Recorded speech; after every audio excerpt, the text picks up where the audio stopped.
Hello my dear friends, అందరికీ నమస్కారం. ఈ లైఫ్ స్కిల్స్ అంటారు చూడండి.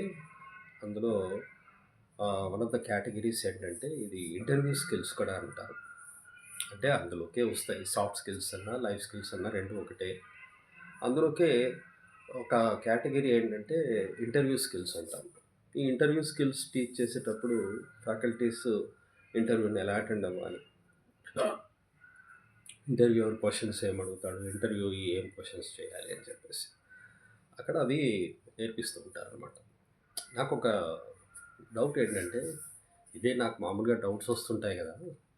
ఎందుకు వస్తుంటాయి డౌట్స్ అంటే కొంచెం అంత నాలెడ్జ్ లేక, అంత అర్థం చేసుకునే కెపాసిటీ లేక, తెలివి లేక ఇలాంటివి వస్తూ ఉంటాయి డౌట్స్. ఏంటంటే ఒక క్వశ్చన్ అడుగుతారు ఇంటర్వ్యూలో. ఏమడుగుతారంటే, వాట్ ఈజ్ యువర్ ఎక్స్పెక్టేషన్ అని అడుగుతారు. ఒక ఇంటర్వ్యూని అడుగుతాడనమాట ఒక ఇంటర్వ్యూవరు. అయితే జాబ్ ఇచ్చేవాడు వాట్ ఈజ్ యువర్ ఎక్స్పెక్టేషన్ అని అంటాడు కదా. ఈ జాబ్ ఇచ్చేవాడు ఆల్రెడీ వాడి మైండ్లో కొంచెం ఒక పే డిసైడ్ చేసుకొని ఉంటాడు వాడు. ఈ పేని నేను వాళ్ళకి ఇవ్వాలి అని. ఫర్ ఎగ్జాంపుల్ ఒక 20,000 ఏదైనా ఇవ్వాలి అనుకున్నాడు అనుకోండి, క్యాండిడేట్కి ఇవ్వాలనుకుంటాడు.